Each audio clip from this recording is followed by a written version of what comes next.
सुबोध नगर के प्रतापी राजा रूप वर्मा अपने महल के अतिग्रह के बाहर बेचैनी से टहल रहे थे। उनके मन में हलचल थी, मानो कोई गूढ़ चिंता उन्हें घेरे हुए थी। तभी कमरे के भीतर से एक दासी निकली और शीघ्रता से बोली, महाराज, वह घायल पुरुष होश में आ चुका है।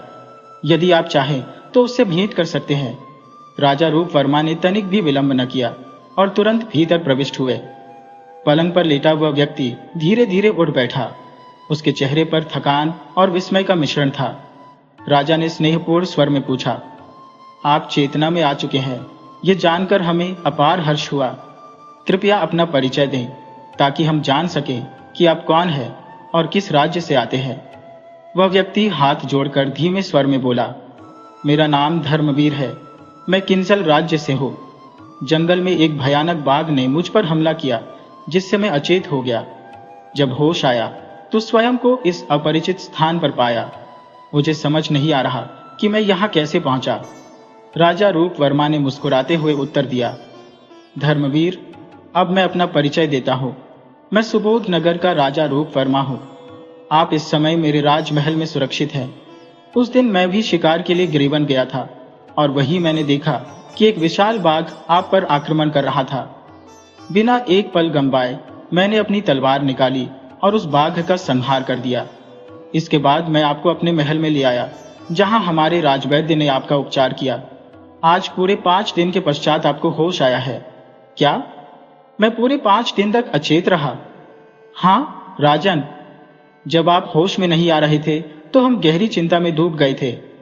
धर्मवीर ने भावुक होकर कहा, महाराज, आपने मेरी प्राण रक्षा की, इसके लिए मैं हृदय से आपका आभारी हूं। राजा रूप वर्मा ने मुस्कुराते हुए उत्तर दिया, आभार प्रकट कर आप हमें छोटा न करें, यह तो हमारा कर्तव्य था। धर्मवीर की आंखों में कृतज्ञता झलक रही थी। उसने कहा, आज से हम दोनों मित्र हुए और दोनों ने हृदय से एक दूसरे को गले लगा लिया। छठे दिन जब धर्मवीर पूर्णतः स्वस्थ हो गया तो अपने राज्य लौटने से पहले उसने राजा रूप वर्मा से विदा लेते हुए कहा, राजन, यदि कभी भी मेरी आवश्यकता पड़े तो निसंकोच याद कीजिएगा। यदि मैं आपके किसी कार्य आ सका तो यह मेरा परम सौभाग्य होगा। इसके बाद धर्मवीर अपने राज्य किंजल के लिए प्रस्थान कर गया। जब वह अपने महल पहुंचा तो रानी कनक उसे देखकर व्याकुल हो उठी। महाराज, आप कहां चले गए थे? आपकी अनुपस्थिति में मेरे मन में अनेकों आशंकाएं जन्म ले रही थी। क्या आप कुशल से हैं? धर्मवीर ने मुस्कुराकर उत्तर दिया, रानी कनक, यह समझो कि मुझे नया जीवन मिला है और साथ ही एक सच्चा मित्र भी।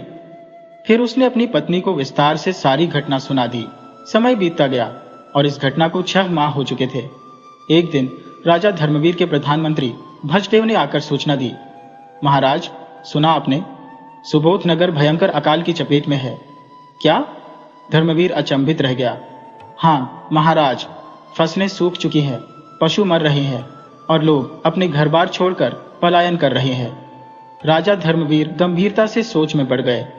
कुछ क्षण विचार करने के बाद उन्होंने आदेश दिया, प्रधानमंत्री जी, तत्काल हर प्रकार की सहायता सुबोध नगर भेजी जाए। ध्यान रहे, सुबोध नगर के राजा रूप वर्मा मेरे परम मित्र हैं। एक समय संकट में उन्होंने मेरी सहायता की थी और अब हमारा कर्तव्य है कि हम उनकी सहायता करें। उन्होंने राजा रूप वर्मा के नाम एक पत्र लिखा और दूत को सौंपते हुए कहा, यह पत्र शीघ्र ही सुबोध नगर पहुंचाया जाए। साथ ही घोड़ों व ऊँटों पर खाद्य सामग्री और अन्य आवश्यक वस्तुएं भी भेजी जाए। प्रधानमंत्री ने शीघ्रता से उत्तर दिया, जैसा आप आज्ञा दें महाराज। दूत विशाल खाद्य भंडार के साथ सुबोध नगर के लिए रवाना हुआ। वहां पहुंचकर उसने राजा रूप वर्मा को सारी सामग्री सौंपी और साथ ही राजा धर्मवीर का पत्र भी भेंट किया। पत्र में लिखा था, प्रिय मित्र, राजा रूप वर्मा, आपके राज्य पर अकाल का भयंकर संकट आया और आपने हमें इसकी सूचना तक नहीं दी। क्या आप हमें अपना मित्र नहीं मानते? हमने आपके लिए खाद्य सामग्री और अन्य आवश्यक वस्तुएं भेजी हैं। कृपया इन्हें स्वीकार करें। साथ ही हमारा आग्रह है कि आप अपने परिवार सहित कुछ समय के लिए किंजल पधारें। हमें प्रसन्नता होगी यदि आप हमारा निमंत्रण स्वीकार करें। आपका मित्र राजा धर्मवीर। पत्र पढ़ते ही राजा रूप वर्मा की आंखें नम हो गईं।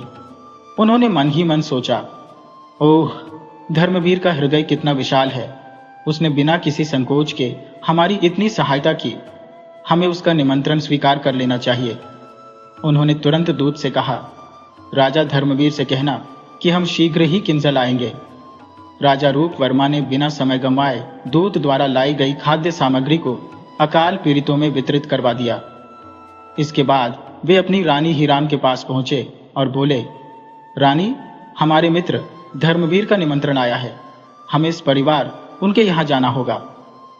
रानी हीराम ने प्रसन्न होकर कहा, ठीक है महाराज, मैं तुरंत तैयारी करती हूँ। अगले ही दिन राजा रूप वर्मा अपनी रानी हीराम और पुत्री स्वर्णा के साथ किंजल पहुंचे। वहां राजा धर्मवीर और रानी कनक ने पूरे सम्मान के साथ उनका स्वागत किया। रात्रि के समय जब राजा धर्मवीर अपनी रानी और पुत्र कर्मवीर को लेकर अतिथि गृह पहुंचे, जहां राजा रूप वर्मा को ठहराया गया था, तो दोनों परिवार बैठकर वार्तालाप करने लगे। इस दौरान रानी हीराम की दृष्टि छोटे राजकुमार कर्मवीर पर पड़ी।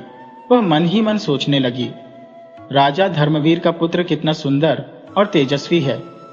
यदि हमारी पुत्री स्वर्णा का विवाह इससे हो जाए तो यह जोड़ी अत्यंत सुंदर लगेगी।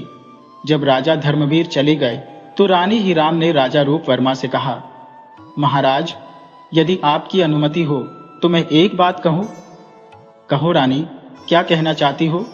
रानी हीराम ने मुस्कुराते हुए कहा, महाराज, जब से मैंने राजकुमार कर्मवीर को देखा है तब से मेरे मन में एक विचार चल रहा है। यदि हमारी बेटी राजकुमारी स्वर्णा का विवाह राजकुमार कर्मवीर से हो जाए तो कैसा रहेगा? इससे आपकी और राजा धर्मवीर के बीच की मित्रता और अधिक सुदृढ़ हो जाएगी। राजा रूप वर्मा ने कुछ क्षण विचार किया और फिर बोले, विचार तो अच्छा है महारानी। हम कल ही इस विषय में राजा धर्मवीर से चर्चा करेंगे। अगले दिन जब राजा धर्मवीर और राजा रूप वर्मा मिले तो रूप वर्मा ने कहा, राजा धर्मवीर, हमारी महारानी की एक इच्छा है कि हमारी पुत्री स्वर्णा का विवाह आपके पुत्र कर्मवीर से हो जाए। धर्मवीर अचंभित होकर बोले, राजा रूप वर्मा, यह आप क्या कह रही हैं? अभी तो कर्मवीर और स्वर्णा दोनों ही बच्चे हैं। तो क्या हुआ राजन, हमारे यहाँ बाल विवाह की परंपरा प्राचीन काल से चली आ रही है और फिर अभी केवल विवाह संस्कार ही होगा। विदाई तब होगी जब स्वर्णा 16 वर्ष की हो जाएगी। राजा धर्मवीर कुछ क्षण सोचते रहे और फिर मुस्कुराकर बोले, अच्छा, तब तो मुझे कोई आपत्ति नहीं, बल्कि यह रिश्ता मेरे लिए सौभाग्य की बात होगी। तत्पश्चात राजा रूप वर्मा ने तुरंत अपनी पुत्री स्वर्णा का विवाह राजकुमार कर्मवीर के साथ तय कर दिया। शीघ्र ही शुभ मुहूर्त देखकर बाल विवाह संपन्न कर दिया गया।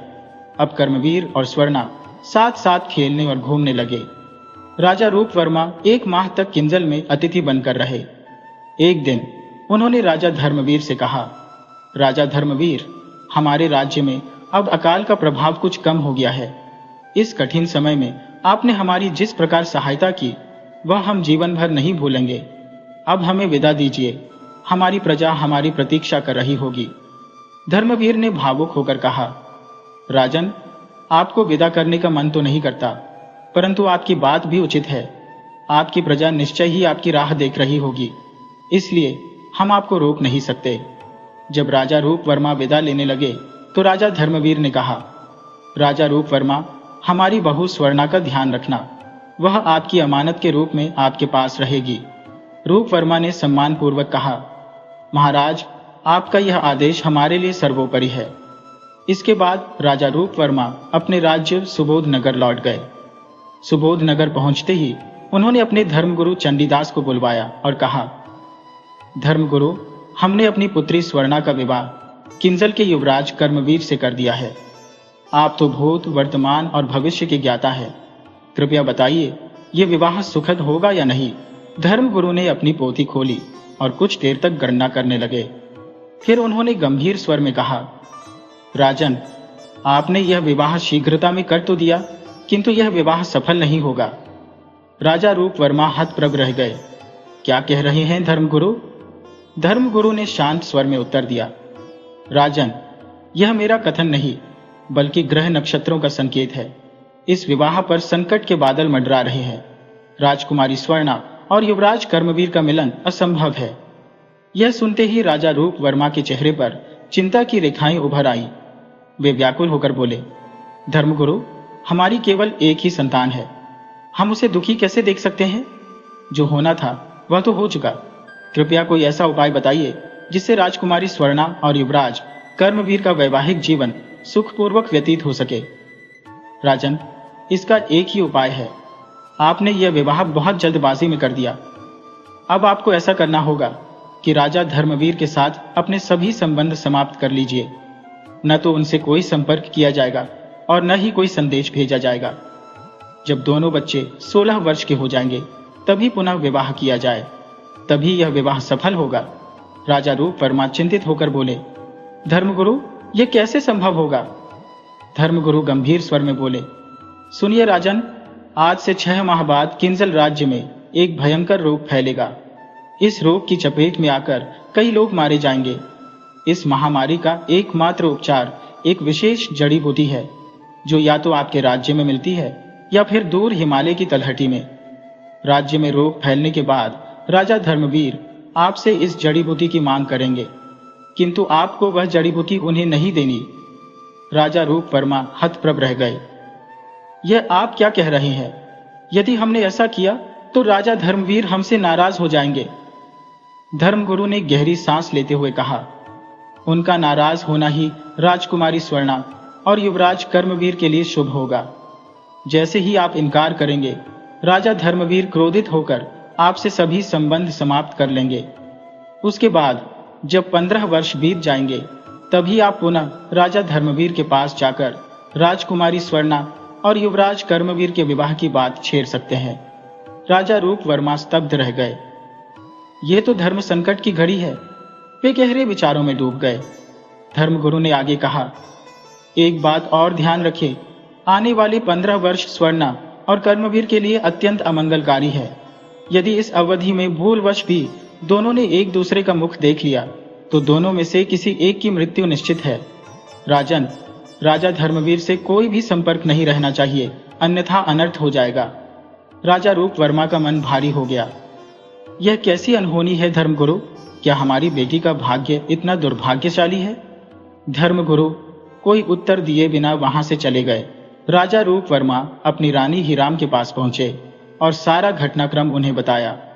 सब सुनने के बाद रानी ने गहरी सांस लेकर कहा, महाराज, धर्मगुरु जो भी भविष्यवाणी करते हैं वह अवश्य सत्य होती है। अब आप क्या करेंगे? राजा रूप वर्मा दृढ़ता से बोले, रानी, अपनी इकलौती बेटी के सुख के लिए हमें वही करना होगा जो धर्मगुरु ने कहा है। 6 माह बीत गए। किंजल राज्य में परुली नामक भयंकर बीमारी फैलने लगी, जिससे कई लोग असमय मृत्यु को प्राप्त हो गए। ये समाचार प्रधानमंत्री ने राजा धर्मवीर को दिया।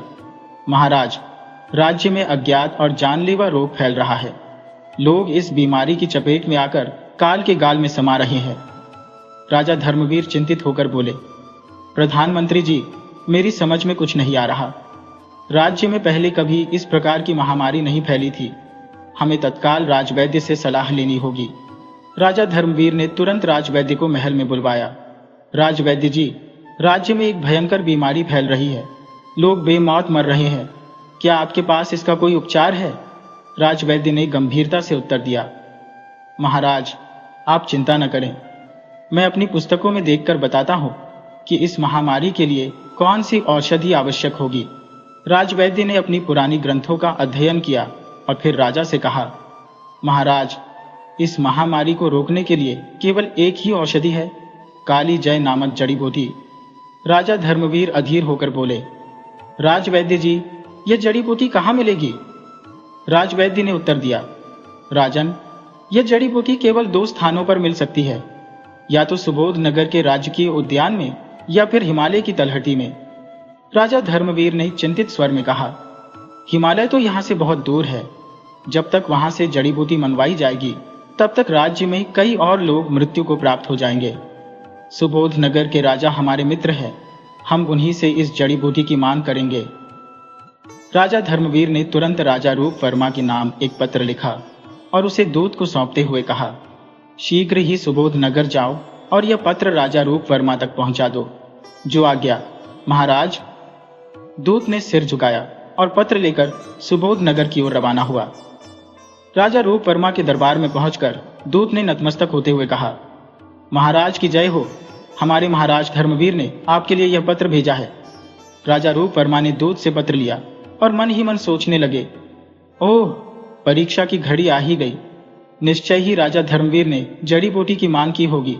क्या करूं, इस दूत को क्या उत्तर दूं? रूप वर्मा के मन में उथल पुथल मच गई। उन्होंने सोचा, अपनी बेटी के मंगल हेतु मुझे कठोर हृदय कर जड़ी बूटी देने से मना करना होगा। यही उचित रहेगा हमारे और राजा धर्मवीर के लिए भी। उन्होंने पत्र खोला और पढ़ना आरंभ किया। राजा रूप वर्मा जी, हमारे राज्य में भयंकर महामारी फैली हुई है। इस महामारी को रोकने के लिए हमें काली जय नामक जड़ी बूटी की आवश्यकता है, जो आपके राजकीय उद्यान में उपलब्ध है। कृपया हमारे दूत को यह जड़ी बूटी सौंप दे।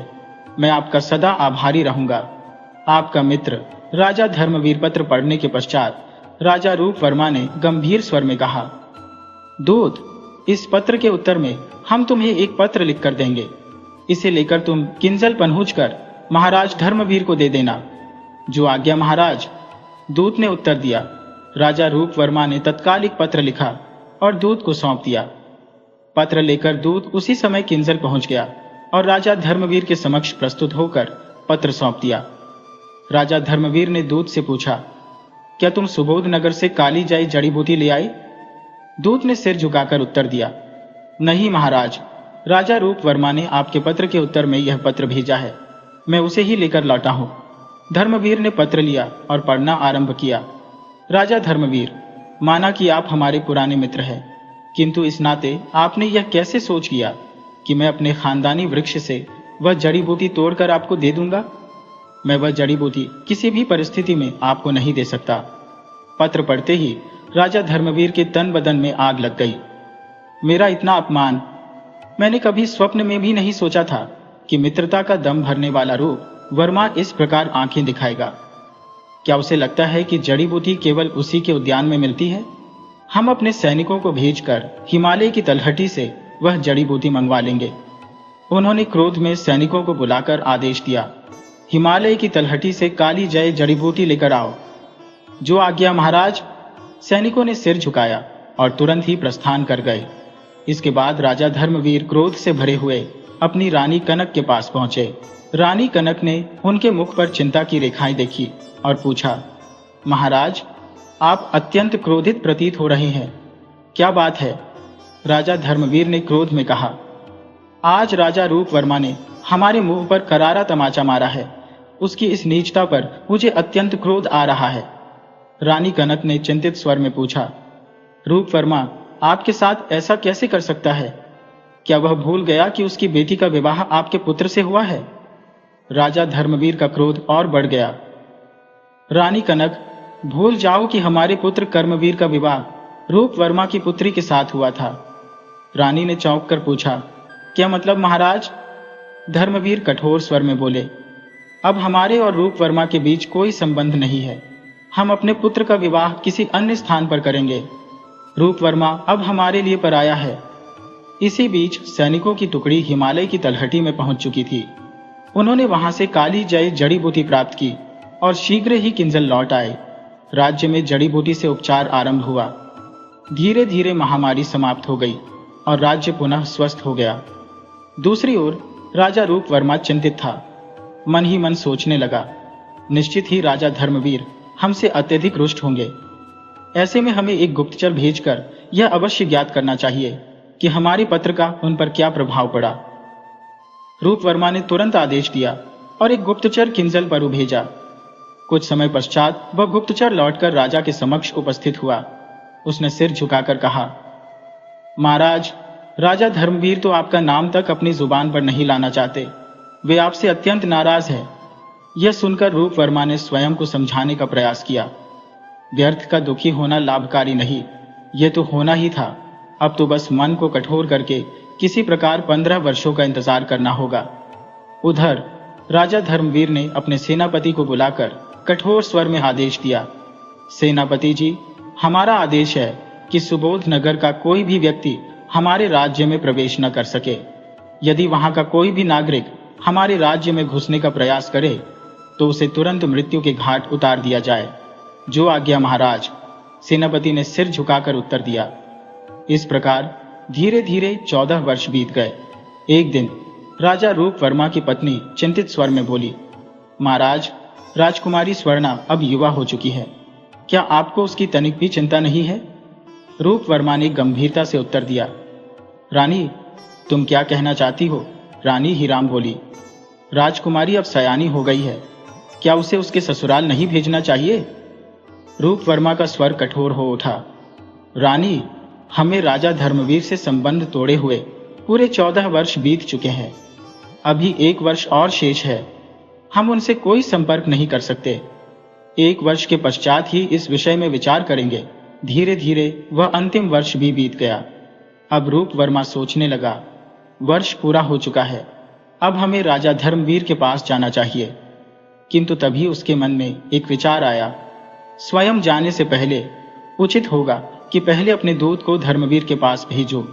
इस निश्चय के साथ उसने तुरंत ही एक दूत को किंजल पर भेजा। जैसे ही वह दूत किंजल आपू की सीमा में पहुंचा, सैनिकों ने उसे घेर लिया। कौन हो तुम? किस राज्य से आए हो? दूत ने गर्वपूर्वक उत्तर दिया, मैं राजा रूप वर्मा का दूत हूं, मुझे राजा धर्मवीर से मिलने दिया जाए। ये सुनते ही सैनिक क्रोधित हो उठे, उनकी आंखों में आग सी जल उठी। क्या कहा? तुम राजा रूप वर्मा के दूत हो? तुम्हारी यह हिम्मत कि हमारे राज्य में प्रवेश करने का दुस्साहस करो? हम तुम्हें जीवित नहीं छोड़ेंगे। महाराज का स्पष्ट आदेश है। क्षण भर भी विलंब किए बिना सैनिकों ने अपनी तलवारें निकाली और एक ही वार में दूत का जीवन समाप्त कर दिया। इधर जब कई दिनों तक दूत वापस नहीं आया तो रूप वर्मा चिंता में डूब गया। निश्चित ही हमारे दूत को किंजल आपू में मौत के घाट उतार दिया गया होगा, उसने सोचा। अभी वह विचारों में ही था कि एक सैनिक भीतर आया और बोला, महाराज, दूर देश से एक घोड़ों का व्यापारी आया है जिसका नाम हशमत खान है, वह आपसे मिलना चाहता है। कुछ ही क्षणों बाद हशमत खान दरबार में उपस्थित हुआ। रूप वर्मा ने पूछा, हशमत खान, किन राज्यों का दौरा करके आ रहे हो? महाराज, मैं जमालपुर, रदरपुर और किंजल आपू में अपने घोड़े बेचकर सीधा आपके पास आया हूं। क्या कहा? तुम किंजल आपू से होकर आए हो?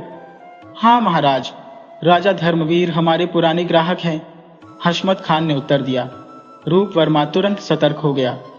ये तो राजा धर्मवीर से मिलकर आया है, इससे वहां का हालचाल और युवराज कर्मवीर के विषय में पूछना चाहिए। उसने पूछा, हशमत खान, राजा धर्मवीर कैसे हैं? युवराज कर्मवीर के बारे में कुछ जानते हो? क्यों नहीं महाराज, राजा धर्मवीर बिल्कुल कुशल है और अपने राज्य का संचालन कर रहे हैं। युवराज कर्मवीर भी अब युवा हो चुके हैं और राजा धर्मवीर उनके विवाह के लिए योग्य कन्या की खोज कर रहे हैं। क्या कहा? युवराज कर्मवीर के लिए रिश्ता ढूंढा जा रहा है? रूप वर्मा चौंक गया। परंतु उनका विवाह तो हमारी पुत्री स्वर्णा से हो चुका है। स्वर्णा तो यहाँ है, फिर वे दूसरा विवाह क्यों करना चाहते हैं? महाराज, मैं सच कहता हूँ, युवराज कर्मवीर के लिए कई राज्यों से कन्याओं के रिश्ते आ रहे हैं। रूप वर्मा गंभीर हो गया। उसने हशमत खान से कहा, अभी हमारी तबीयत ठीक नहीं है, हम तुमसे बाद में बात करेंगे। हशमत खान के जाने के बाद रूप वर्मा विचारों में डूब गया। अब हमें देर नहीं करनी चाहिए, स्वयं राजा धर्मवीर से मिलने के लिए जाना होगा। उधर राजकुमारी स्वर्णा भी व्याकुल थी। क्या मेरे पति ने मुझे भुला दिया? क्या युवराज कर्मवीर हमारी बचपन की शादी को भूल चुके हैं? यह सोचकर वह उदास रहने लगी और प्रायः रो पड़ती थी। इसी समय रूप वर्मा उसके कक्ष में पहुंचा। बेटी, तुम क्यों रो रही हो? स्वर्णा ने सिर झुका लिया। रूप वर्मा ने स्नेहपूर्वक कहा, मैं तुम्हारे दुख को समझता हूं, चिंता मत करो, मैं आज ही किंजल आपू जा रहा हूं। बहुत जल्द युवराज कर्मवीर स्वयं आकर तुम्हें विदा कराकर ले जाएंगे। पिता की बात सुनकर स्वर्णा के चेहरे पर खुशी की चमक आ गई। इसके बाद रूप वर्मा अपनी रानी हीराम के पास गया। रानी, मैं आज ही किंजल आपू जा रहा हूं। रानी व्यथित हो उठी। महाराज, सुना है कि युवराज कर्मवीर के लिए रिश्ते खोजे जा रहे हैं। हमारी बेटी स्वर्णा का क्या होगा? यही बात राजा धर्मवीर से करनी है। मेरा किंजल आपू जाना आवश्यक है। तो जाइए महाराज, इसमें अब विलंब नहीं होना चाहिए। रूप वर्मा ने तुरंत ही बंजारे का वेश धारण किया, सारंगी हाथ में ली और किंजल आपू की ओर निकल पड़ा।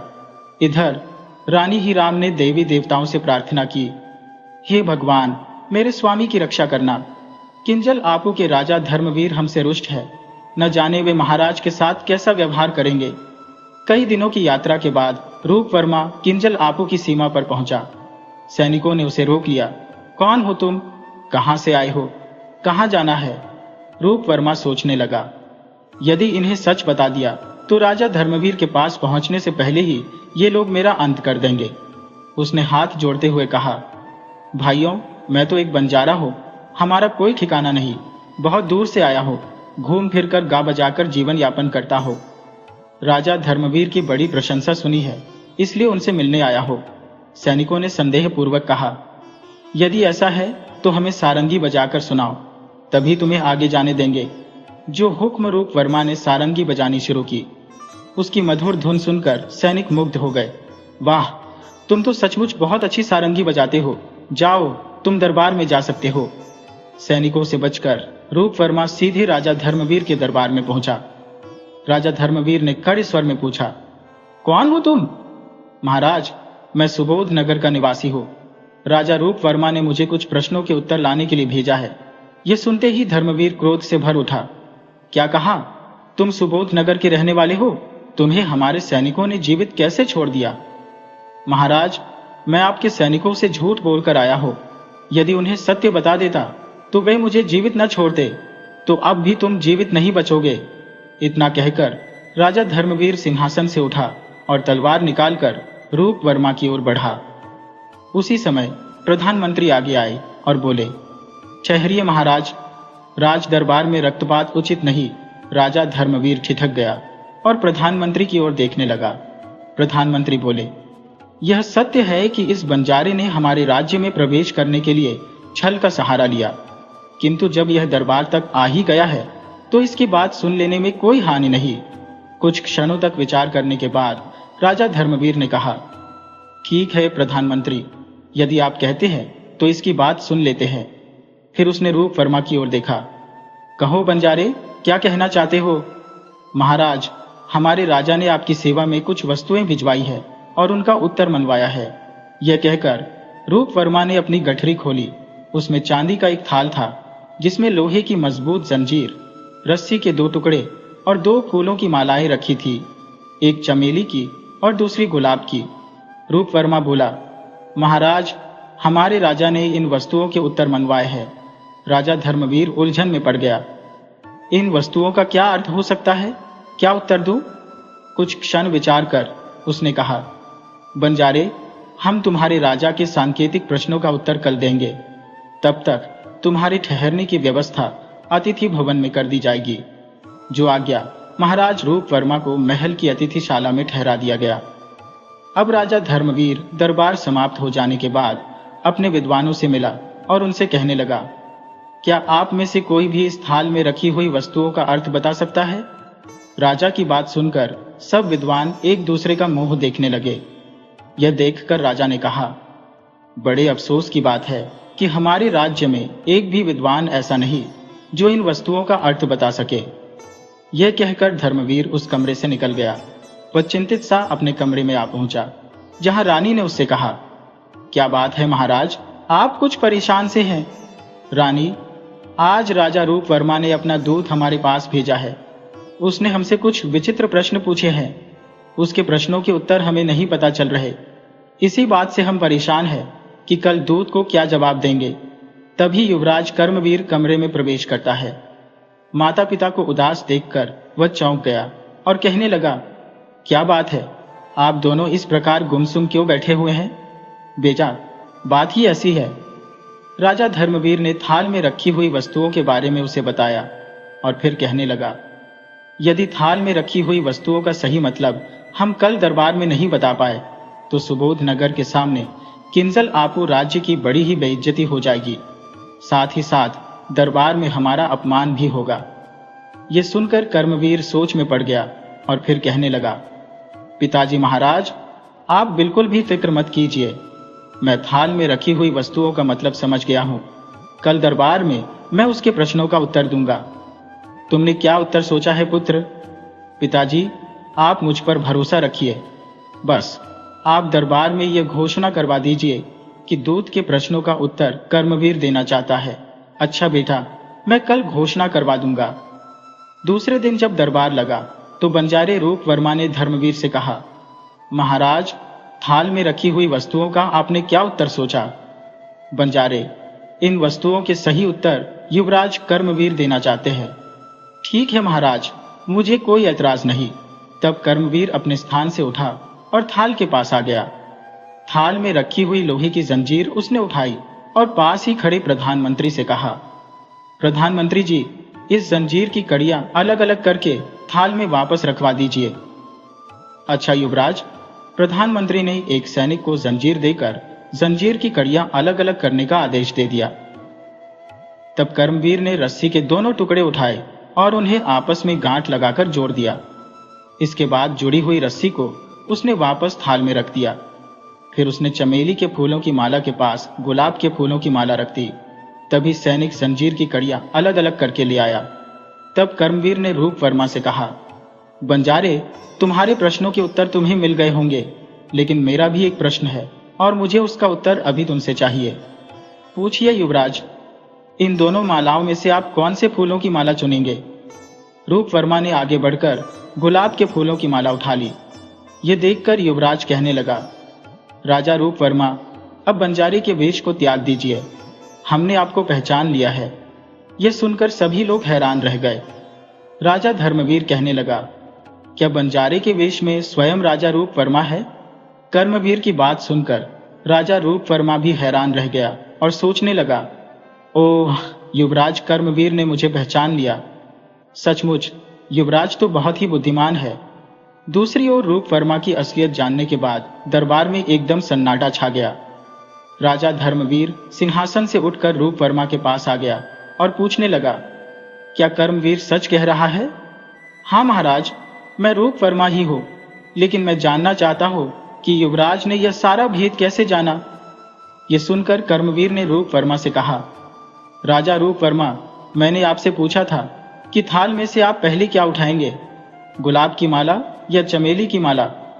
यदि आप दूत होते तो खुद फैसला कभी न लेते, लेकिन आपने तुरंत आगे बढ़कर गुलाब की माला उठा ली। इससे मैं समझ गया कि आप स्वयं राजा रूप वर्मा है, कोई दूत नहीं। ये बात सुनकर सभी लोग हैरान थे और कर्मवीर की बुद्धि की प्रशंसा करने लगे। फिर आगे कर्मवीर ने रूप वर्मा से कहा, राजा रूप वर्मा, अब मैं आपके प्रश्नों का विस्तार से उत्तर देता हूँ। आप यह चाहते थे कि दोनों राज्य दुश्मनी भूलकर फिर से एक हो जाए। आपने संकेत के रूप में अपनी यह बात हम तक पहुंचाई और यहाँ के विचार खुद सुनना चाहा। इसी कारण बंजारे का वेश बनाकर यहाँ पर खुद आ गए। आपने थाल में 3 वस्तुएं रखी थी और यहाँ के विद्वानों को चुनौती दी। आप दोनों राज्यों को एक करना चाहते थे। लोहे की जंजीर का मतलब यह था कि आप हमारे राज्य पर आक्रमण करें और हम सभी को बेड़ियों में जकड़ लें। मैंने कड़ियों को अलग अलग करके यह दर्शाया कि युद्ध का मुंह तोड़ जवाब हमें भी देना आता है। थाल में रस्सियों के 2 टुकड़े रखे थे, वे हमारे दोनों राज्यों के प्रतीक थे। उन्हें आपस में गांठ लगाकर मैंने यह संदेश दिया कि हम भी एकता चाहते हैं, युद्ध नहीं। राजा रूप वर्मा कहने लगे, सचमुच आप बहुत ही अक्लमंद हैं युवराज। चमेली के फूलों की माला से आपने क्या अनुमान लगाया? चमेली की माला आपकी बेटी स्वर्णा का प्रतीक है। आपने यह जानना चाहा था कि क्या हम स्वर्णा को स्वीकार करेंगे। हम जानते हैं कि स्वर्णा से बचपन में हमारा विवाह हो चुका है। भले ही मतभेदों के कारण हम उससे दूर हो गए, लेकिन स्वर्णा हमारी पत्नी है, इसीलिए हमने स्वर्णा को स्वीकार किया। प्रतीक के रूप में मैंने गुलाब की माला चमेली की माला के पास रख दी। ओ युवराज, आपके इस उत्तर ने तो हमारी झोली में अनगिनत खुशियां डाल दी। धर्मवीर, जो अब तक चुप थे, उन्होंने रूप वर्मा से कहा, राजा रूप वर्मा, अब हमें आप यह बताइए कि 15 साल पहले आपने हमारे दूत को बिना जड़ी बूटियां दिए खाली हाथ क्यों लौटा दिया था, और 15 वर्षों तक न आपने हमसे कोई संपर्क किया और हमारे रिश्ते को भी तोड़ दिया। आज 15 वर्षों के बाद पुनः उस रिश्ते को जोड़ने आए हैं, ऐसा क्यों? राजा धर्मवीर, आज मैं आपको सारी बात विस्तार से बताऊंगा। सारी बात जानने के बाद मुझे आशा है कि आपका क्रोध दूर हो जाएगा। कुछ देर बाद राजा रूप वर्मा एक एकांत कमरे में गए, जहां पर राजा धर्मवीर उनके सामने बैठे थे। राजा रूप वर्मा बताने लगे, राजा धर्मवीर जी, 15 वर्ष पहले जब राजकुमारी स्वर्णा का विवाह युवराज कर्मवीर के साथ करके मैं वापस सुबोध नगर लौटा, तो हमारे धर्मगुरु चंडीदास ने मुझे बताया कि यह विवाह सफल नहीं हो पाएगा। हाँ राजन, हमारे धर्मगुरु जो भी बताते हैं वह हमेशा सच होता है। उन्हीं के कहने पर मैंने 15 वर्षों तक आपसे कोई संपर्क नहीं किया। आपको नाराज करने के लिए मैंने आपके दूध को जड़ी बूटियां नहीं दी थी। इसके बाद रूप वर्मा ने सारी बात विस्तार से राजा धर्मवीर को बता दी। सारी सच्चाई जानने के बाद धर्मवीर कहने लगे, मित्र रूप वर्मा, किस्मत के फेर के कारण हम दोनों बहुत समय तक एक दूसरे से दूर रह चुके हैं। आओ हम फिर से गले लग जाएं। तब रूप वर्मा उठकर राजा धर्मवीर के गले लग गए। दोनों की आंखों से आनंद के आंसू बह रहे थे। और फिर कुछ दिनों के बाद राजकुमारी स्वर्णा और राजकुमार कर्मवीर का बड़ी ही धूमधाम से विवाह कर दिया गया। बहुत ही पुराने समय की बात है। मिथिला राज्य में गोनू झा नाम के एक बड़े ही विद्वान व्यक्ति रहते थे। वे जाति से तो ब्राह्मण थे, परंतु खेती किसानी करके अपना जीवन निर्वाह करते थे। मिथिला के राजा ने खास तौर पर उनकी बुद्धिमानी को देखते हुए उन्हें अपने राज दरबार में नियुक्त कर रखा था। मिथिला के राजकुमार का भी गोनू झा के साथ बहुत ही मेलजोल था। जब भी गोनू झा राज दरबार में आते तो राजकुमार से अवश्य भेंट करते थे। एक दिन की बात है, जब मिथिला के राजा अपने राज दरबार में बैठे हुए थे तो कुछ साधु उनके पास आए और कहने लगे, महाराज, आपके राजकुमार ने हमारे राजगुरु की हत्या कर दी है। महाराज ने कहा, यह अनहोनी कैसे हो गई? आपके पास इस बात का क्या सबूत है? साधु ने एक तीर दिखाते हुए कहा, यह वही तीर है जो राजगुरु जी की मौत का कारण बना। राजा ने कहा, तीर किसी और का भी हो सकता है। अवश्य हो सकता है महाराज, परंतु राजकुमार के तीर पर अपना अलग एक शाही निशान होता है। ये बात सभी जानते हैं। तो ठीक है ऋषिवर, आप हमें तीर को दिखाइए। राजा ने तीर को अपने हाथ में लिया और बड़े ही ध्यान से उसे देखने लगे। तीर को देखते हुए राजा ने कहा, हाँ, तीर तो राजकुमार का ही है। इसके बाद राजा ने बड़े ही ऊंचे स्वर में कहा, राजकुमार को कल दरबार में बंदी बनाकर पेश किया जाए। राजा के यह आदेश देने के एक दिन बाद मंत्री महाराज के पास आए और कहने लगे, महाराज, सुना है कि राजकुमार राजगुरु की हत्या के बाद डर के मारे कहीं भाग गए हैं या फिर कहीं छिप गए हैं। महाराज ने कहा, सारे राज्य में यह घोषणा करवा दीजिए कि राजकुमार जहां पर भी हो 7 दिन के अंदर दरबार में हाजिर हो जाए। जो कोई राजकुमार का पता बताएगा उसे 500 स्वर्ण मुद्राएं इनाम में दी जाएंगी। दूसरी तरफ गोनू झा को भी इस बारे में जानकारी मिल चुकी थी। उसी दिन जब वह अपने घर पर थे तो उनके घर पर एक युवती ने प्रवेश किया और गोनू झा से कहने लगी, गोनू झा जी, महाराज ने राजकुमार को पकड़वाने का ऐलान किया है। हाँ, मैं इस बारे में जानता हूँ, परंतु तुम कौन हो और क्या चाहती हो? मैं कौन हूँ यह मैं आपको बाद में बताऊंगी, परंतु इस समय आवश्यक यह है कि मैं राजकुमार के बारे में आपको बताऊं।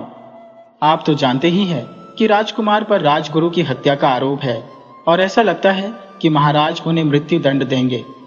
बेटी, वह सब तो ठीक है, परंतु तुम क्या चाहती हो और राजकुमार के लिए तुम इतनी परेशान क्यों हो? क्योंकि मैं जानती हूं कि राजकुमार बेगुनाह है। वह कैसे? क्योंकि राजकुमार वहां शिकार खेलने नहीं बल्कि मुझसे मिलने के लिए आते थे। हो सकता है उस दिन उन्होंने शिकार खेला हो। नहीं, ऐसा वह भूलकर भी कभी नहीं कर सकते, क्योंकि वह जानते थे कि मुझे पशु पक्षियों से बहुत प्यार है। इसीलिए राजकुमार ने जंगल में शिकार खेलना बिल्कुल बंद कर दिया था। लेकिन इसमें मैं क्या कर सकता हूं बेटी? गोनू झा जी, जैसा मैं आपको कहती हूं, अगर आप वैसा ही करें तो हम राजकुमार को जरूर बेगुनाह साबित कर सकते हैं। इसके बाद वह युवती गोनू झा को अपनी योजना समझाने लगी। सारी बात समझकर गोनू झा बहुत ही प्रसन्न हुए। फिर उस लड़की के बताए अनुसार गोनू झा महाराज के पास गए और कहने लगे, महाराज की जय हो, मेरा प्रणाम स्वीकार करें। आओ गोनू झा, कहो कैसे आना हुआ? महाराज, मैं राजकुमार के बारे में कुछ कहना चाहता हूँ। कहो, क्या कहना चाहते हो? महाराज मन ही मन सोचने लगे, शायद गोनू झा राजकुमार को बेगुनाह साबित करने के लिए यहाँ आया है और मुझे विश्वास है कि यह बुद्धिमान आदमी उसे बचा लेगा। गोनू झा ने कहा। महाराज, क्या राजकुमार के खूनी साबित होने का यही कारण है कि राजगुरु को लगने वाले तीर पर राजकुमार की शाही मोहर लगी हुई थी? हाँ गोनू झा, तुमने बिल्कुल ठीक कहा। क्या खूनी होने के लिए इतना सबूत कम है? महाराज, राजकुमार कहाँ है ये मैं आपको बता सकता हूँ। जल्दी बताओ गोनू झा, हम उसे अभी गिरफ्तार करने के लिए सिपाही भेजते हैं। गोनू झा ने पास ही खड़े एक सिपाही को बुलाकर कहा। सिपाही सुनो, राजकुमार मेरे घर पर छिपे हुए हैं, तुम उन्हें पकड़ कर ले आओ। जी हुजूर, ऐसा ही होगा। जैसे ही वह सिपाही जाने लगता है तो गोनू झा उससे कहता है, अरे सिपाही सुनो, अपना ये भाला मुझे देते जाओ। सिपाही ने अपना भाला गोनू झा को दे दिया और उस सिपाही के जाते ही गोनू झा ने पास ही खड़े एक दूसरे सिपाही की कनपटी पर वह भाला दे मारा। अचानक हुए इस हमले के कारण वह सिपाही अपने आप को संभाल न सका और वहीं पर बेहोश होकर गिर गया। वहां पर खड़े सभी लोग आश्चर्यचकित रह गए। मंत्री ने कहा, महाराज, गोनू झा ने तो भरे दरबार में एक सिपाही को घायल कर दिया। ये अपराधी है, इसे सजा दीजिए। गोनू झा ने कहा, महाराज, अपराधी मैं नहीं, बल्कि अपराधी वह है जिसका यह भाला है। महाराज, राजकुमार खूनी इसलिए है क्योंकि राजगुरु को लगने वाले तीर पर राजकुमार का शाही निशान है। फर्क सिर्फ इतना है कि राजगुरु को मारते हुए उसे किसी ने नहीं देखा और मुझे मारते हुए देख लिया गया है। राजा गोनू झा की सारी बात समझ गए और कहने लगे, गोनू झा, जो तुम कहना चाहते हो वह हम समझ रहे हैं, इसीलिए हम पहला आदेश वापस लेते हैं और सारे राज्य में यह घोषणा करवाने का हुक्म देते हैं कि राजकुमार जहां कहीं भी हो, दरबार में बाइज्जत पेश किया जाए। शुक्रिया महाराज, अब मैं आपसे आज्ञा चाहता हूँ। परंतु महाराज गोनू झा को एक दूसरे एकांत कमरे में ले गए और गोनू झा से कहने लगे, तुमने राज दरबार में राजकुमार को जिस ढंग से बेगुनाह साबित किया वह तुम्हारे सिवा कोई और नहीं कर सकता। हम कितने दिनों से परेशान थे, तुमने हमारी परेशानी दूर कर दी। हम तुम पर बहुत ही खुश हैं। इसके बाद राजा ने गोनू झा को इनाम देते हुए कहा, ये लो 10,000 स्वर्ण मुद्राओं की थैली। कुछ दिन तक यहीं रुको जब तक राजकुमार नहीं आ जाते। शुक्रिया महाराज। कुछ दिन महल में रहने के बाद गोनू झा वापस जाने के लिए महाराज के पास आते हैं। महाराज को परेशान देखकर वह कहने लगा, महाराज, मैं तो वापस जाने की आज्ञा लेने आया था, परंतु आप तो परेशान नजर आ रहे हैं। हाँ गोनू झा, हम राजकुमार के लिए परेशान हैं। राजकुमार अभी तक दरबार में हाजिर नहीं हुआ। तभी गोनू झा के दिमाग में एक विचार बिजली की गति से कौंधा। वह सोचने लगा, हो ना हो उस लड़की को जरूर मालूम होगा कि राजकुमार कहाँ पर है, जिसे मैं घर पर छोड़कर आया था, जिसने मुझे यह सारी जानकारी दी थी। मुझे अभी वापस जाकर उस लड़की का पता लगाना चाहिए। इसके बाद गोनू झा ने कहा, महाराज, मैं राजकुमार को ढूंढने की कोशिश करता हूँ, आप मुझे आज्ञा दीजिए। जाओ गोनू झा, मुझे विश्वास है कि तुम राजकुमार को ढूंढने में जरूर कामयाब हो जाओगे। गोनू झा वापस अपने घर में आ गया और वह उस लड़की के बारे में सोचने लगा। तभी संयोग की बात है, वह लड़की एक बार फिर से गोनू झा के घर पर आ गई। गोनू झा ने उससे पूछा, सुनो बेटी, तुम्हें अवश्य ही पता होगा कि राजकुमार कहाँ पर है। बताओ, वह कहाँ है? मैं जानती हूं कि राजकुमार कहाँ पर है, लेकिन मैं दरबार में जाकर सिर्फ राजा को ही बताऊंगी कि वह कहाँ पर है। गोनू झा उसे लेकर मिथिला नरेश के दरबार में पहुंचा और कहने लगा, महाराज, राजकुमार का पता इस लड़की को मालूम है। राजा ने कहा, बताओ बेटी, राजकुमार कहाँ पर है? लड़की ने कहा, महाराज, मैं राजकुमार और राजगुरु के कत्ल के बारे में भी जानती हूँ। बेटी, हमें विस्तार से बताओ। युवती आगे कहने लगी, जिस वक्त राजगुरु की हत्या हुई उस वक्त मैं वहीं पर थी। राजकुमार शिकार खेलने के लिए जंगल में जा रहे थे। कीमती आभूषण ज्यादा पहनने के कारण रास्ते में उनको डाकुओं ने घेर लिया। उनसे वे अकेले ही मुकाबला करने लगे। तभी उधर से गुजरते हुए राजगुरु की दृष्टि उन पर पड़ी और राजकुमार को बचाने के लिए वह बीच में कूद पड़े। राजकुमार उन्हें देखकर आश्चर्यचकित रह गया। उसी क्षण मौका पाकर एक डाकू ने उनसे तीर छीनकर राजगुरु को मार दिया और राजकुमार को घायल करके वे भाग गए। ओह, राजगुरु ने हमारे राजकुमार को बचाने के लिए अपने प्राणों की आहुति दे दी, मगर हमारा राजकुमार कहाँ पर है? तभी उस लड़की ने अपने सिर से नकली बाल उतारते हुए महाराज से कहा, महाराज, राजकुमार आपके सामने है। मैंने खुद को बेगुनाह साबित करने के लिए गोनू जाजी का सहारा लिया था। असल में वह युवती नहीं थी, बल्कि युवती के भेष में वह राजकुमार था। और इसके बाद राजकुमार अपने असली वेश में आ गया। अपने बेटे को देखते ही महाराज बहुत ही प्रसन्न हुए और उसे गले से लगाते हुए कहने लगे, शुक्र है भगवान का कि तुम बिल्कुल ठीक हो। इसके बाद राजकुमार ने गोनू झा से कहा, गोनू झा जी, यदि आप न होते तो मैं अपने आप को कभी बेगुनाह साबित नहीं कर सकता था। मैं आपका बहुत ही आभारी हूँ और आपको यह 2 लाख स्वर्ण मुद्राएं इनाम में देता हूँ। धन्यवाद राजकुमार। यह तो मेरा फर्ज था और आगे भी मैं मिथिला राज्य के लिए जो भी बन पड़ेगा वह करता रहूंगा। ढेरों इनाम पाकर गोनू झा वहां से अपने गांव के लिए रवाना हो गए। महाराज अब खुश थे कि उनका बेटा बेगुनाह है और वे फिर से अपने बेटे के साथ एक सुखमय जीवन बिताने लगे।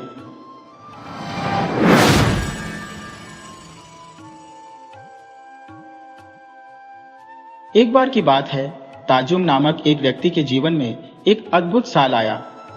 वह साल उसके लिए बेहद भाग्यशाली साबित हुआ, क्योंकि उसकी 5 पत्नियों ने एक साथ थोड़े थोड़े समय के अंतराल पर 5 प्यारे पुत्रों को जन्म दिया। पिता ने उन बच्चों के नाम रखे टापो, तालो, एप्पा, खोदा और तातो। ताजुम अक्सर कहा करते थे, बच्चों के रोने की आवाज एक खूबसूरत संगीत है। जिस घर में बच्चों की किलकारी नहीं गूंजती, वहां भूतों का बसेरा होता है और बीमारियां अपना डेरा जमाती हैं। जब बच्चे रोते तो माताएं उन्हें चुप कराने के लिए जोर जोर से चिल्लाती। बच्चे पहले तो डर जाते, समझ नहीं पाते कि यह प्यार की भाषा है या डराने की, लेकिन फिर शायद कुछ सोचकर वे सो जाते। ताजुम उन माताओं को देखकर हंसते और कहते, अरे बेवकूफ औरत, तुम्हें बच्चों को चुप कराना भी नहीं आता, कब सीखोगी तुम? उनके रोने की आवाज से तुम्हारी आवाज और तेज होनी चाहिए। फिर माताएं जोर जोर से गाने लगती। कभी कभी बाहर से आने वाले लोग सोचते कि शायद कुछ अशुभ हुआ है, क्योंकि ये औरतें इतनी जोर से रो रही हैं। लेकिन बस्ती की सभी औरतें ऐसा ही करती थी, इसलिए उनके लिए यह एक लोरी बन गई थी। इस तरह ताजुम के घर में बच्चों की किलकारी और माताओं के गाने की आवाजें मिलकर एक अनोखी धुन बनाती थी, जो उस बस्ती की पहचान बन गई। समय के साथ बच्चे बड़े होने लगे। उनका घर, जो बांस, लकड़ी और घास फूस से बना था, ऐसा लगता था जैसे किसी ट्रेन का लंबा डिब्बा हो। एक ही लंबा घर था, लेकिन उसमें सभी पत्नियों के लिए अलग अलग चूल्हे थे। बच्चों के लिए तो यह एक अद्भुत दुनिया थी, जहां इतनी सारी माताएं थी जो उन्हें प्यार करती थी। अगर एक मां ने खाना नहीं दिया तो दूसरी ने खुशी खुशी खिला दिया। अगर एक ने डांटा तो दूसरी ने प्यार से गले लगा लिया। पिता रात को पहली पत्नी के साथ होते, लेकिन सुबह दूसरी, तीसरी या चौथी के साथ नजर आते। बच्चे चौंक जाते और आंखें मीचकर उन्हें देखने लगते। बड़ा लड़का खोदा अब और नहीं रुक सका। उसने भी अपने पिता का अनुसरण करना शुरू कर दिया और हर रात अलग अलग माताओं के साथ सोने लगा। उसकी मां ने चुटकी लेते हुए कहा, देखो इस लड़के को क्या हो गया है, अपने पिता के पीछे पीछे चलने लगा है। नन्ही खोदा ने भोलेपन से जवाब दिया, पिताजी से तो कुछ नहीं कहती, सिर्फ मुझे डांटती हो। घर में ठहाकों की गूंज सुनाई देने लगी, लेकिन खोदा को समझ नहीं आया कि क्या हो रहा है। अपमानित होकर उसने जोर से रोना शुरू कर दिया, जैसे किसी ने अचानक सन्नाटा बिखेर दिया हो। सभी उसकी ओर प्रश्न सूचक नजरों से देखने लगे। बस करो, जब देखो हंसती रहती हो। बेटी नहीं, बेटा है मेरा वंश आगे बढ़ाएगा ये। ताजुम ने बेटे को गोद में उठाते हुए कहा। रूखे बिखरे बाल और छोटी छोटी उत्सुकता से भरी आंखें पिताजी की ओर उठ गईं, जो आग जलाने की कोशिश कर रही थी। उसने सोचा, मैं तो मरने के बाद तितली बनकर जंगल जंगल, पहाड़ पहाड़ उड़ती फिरूंगी। ये थी ऐपा की दीदी आमी, जो समय से पहले ही परिपक्व हो गई थी। एक दिन तापो और ऐपा ने खेल खेल में तातो को एक हल्की सी चपत लगा दी। तातो, जो हमेशा की तरह मस्ती में था, अचानक अपने पुराने अंदाज में हे करके रोने लगा। उसकी मां ने यह देखकर तापो और ऐपा को एक एक चपत लगा दी। अब तो घर में बच्चों के रोने की आवाज से कोहराम मच गया। औरतें एक दूसरे के बाल खींचने और नोचने लगी और उनके चिल्लाने की आवाज ने बच्चों को मैदान छोड़ने पर मजबूर कर दिया।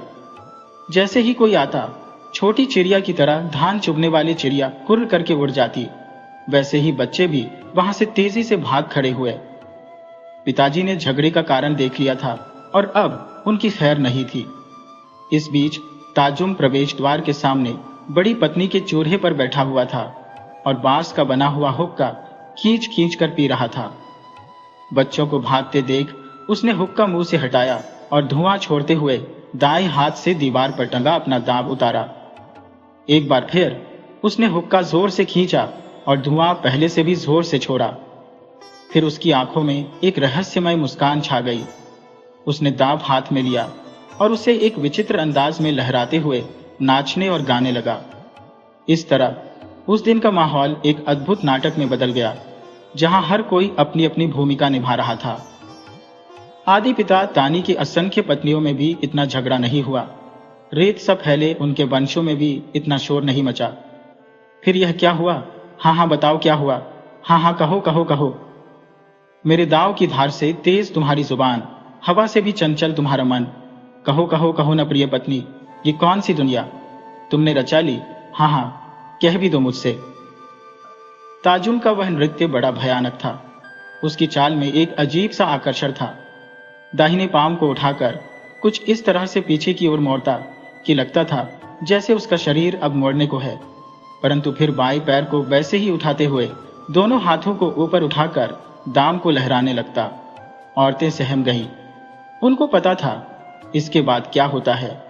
उनकी रगों में खून ने भी दौड़ना बंद कर दिया था। वे गिरती पड़ती एक दूसरे को धक्का देती जान बचाकर भागने लगी।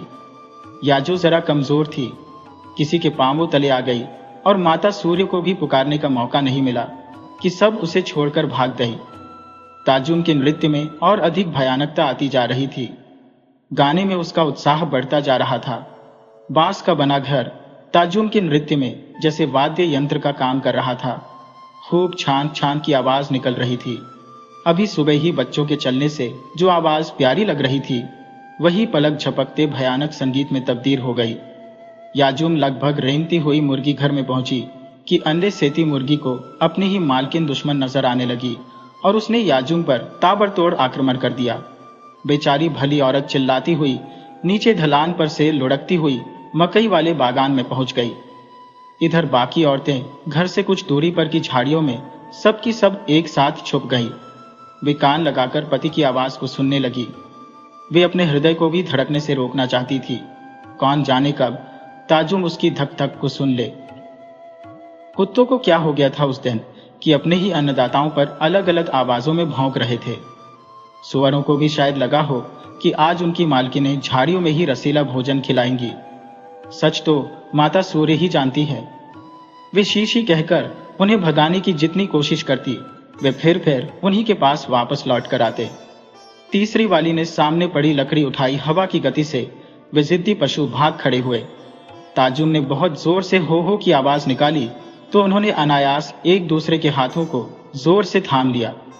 बिना कुछ कहे वे एक दूसरे की संबल बन गई। उन्हें उस वक्त ऐपा की मां की याद आई। जब वह जिंदा थी तब सबके लिए ताजुम से लड़ती थी। अब बेचारे बिन मां के बच्चे ने जरा सी तातों को चपत क्या लगा दी कि सब लड़ पड़ी। यही सोचकर कुछ की आंखों में आंसू छलक आए। कुछ समय बाद ताजुम चुप हो गया। वह गुफा से बाहर निकला और ऊंची आवाज में चिल्लाया, मैं मनखा और याना के खेत जा रहा हूं। जो लोग आना चाहते हैं वे आ जाए। झाड़ियों में हलचल मच गई। महिलाओं के हाथ अलग हो गए। किसी को याद आया कि उसने चूल्हे पर खाना पकाया था जो अब जल गया होगा। किसी को एहसास हुआ कि उसके पैरों में कितने कांटे चुभे थे और अब दर्द हो रहा था। वे फिर से चिल्लाने लगी और एक दूसरे पर आरोप लगाने लगी। एक ने कहा, झगड़े की शुरुआत करने वाली तो तुम हो। दूसरी बोली, अच्छा मेरे बाल खींचने की शुरुआत किसने की थी? रिनी मन ही मन सोच रही थी। मां सूर्य, तुम्हारा बहुत बहुत धन्यवाद। ताजुम अब खेत गए हैं। मैं जल्दी से उनके पीछे जाऊंगी, वरना कोई और चला जाएगा। शाम को जब वे साथ में वापस आएंगे तो मैं उन्हें नहीं देख पाऊंगी। उफ, ईर्ष्या कितनी बुरी चीज होती है। रिनी से पूछो तो। संगलो नदी के किनारे निश्चिंत बालक हंसी के ठहाकों से गूंजती नदी में खेल रहे थे। उनकी जल क्रीड़ा से उठने वाली आवाजें कल कल बहती संगलों के स्वर से मिलकर माँ की मधुर लोरी की तरह गूंज रही थी। पांचों नन्हे मानो नदी की गोद में किलकारियां भर रहे हो। उन सभी बच्चों ने नग्न शरीर धारण कर रखा था। कभी वे बंदरों की तरह उछलते कूदते, कभी शेरों की दहाड़ लगाते, तो कभी एक दूसरे का हाथ थामकर पानी में छलांग लगाते। इस मस्ती के संगीत में पक्षियों का मधुर कलरव भी मिलकर एक अद्भुत राग छेड़ रहा था। तापू अपनी नाक को हंसी हंसी में इस अंदाज से पोंछता कि उसके चेहरे पर कुछ ऐसी रेखाएं उभर आती जिन्हें देखकर बाकी बच्चे मीट चोर बिल्ली की मुंह चिल्लाते हुए नदी में छलांग लगा जाते। तापू तनिक सा रोता, लेकिन वह अपना कीमती समय रोने में बर्बाद नहीं करना चाहता था और खेल में फिर से मस्त हो जाता। इसी बीच ऐपा का वफादार कुत्ता ऐपा की एड़ी चोटी पर लगकर भाग दौड़ कर रहा था। 4 महीने की उम्र में जब ऐपा की मां चल बसी, तब 10-11 साल की दीदी ने उसे अपनी गोद में लेकर मां की ओर से माफी मांगी। इस तरह दीदी ने मानो ऐपा को उसके भाई की तरह पालने का जिम्मा ले लिया। ऐपा ने कुत्ते का नाम आन रखा। नदी किनारे रहने वाले लोग अक्सर अपने कपड़े नदी में फेंक देते थे, फिर भाग दौड़ करके नदी के नीचे से कपड़े निकालते और अपनी ताकत दिखाकर खुशी मनाते थे। आन ऐपा की बहुत मदद करता था। वह पानी में कूद जाता और ऐपा के कपड़े बचा लाता। एक दिन तातो का कपड़ा पानी में बह गया, जिसे कोई बचा नहीं पाया। सबने तातो के पैर पकड़कर कहा, तातो रोना धोना मत, नहीं तो घर में फिर लड़ाई हो जाएगी। ऐपा को तातो के कपड़े पहना दिए गए। सभी जानते थे कि ऐपा की दीदी कभी उसे नहीं मारती थी।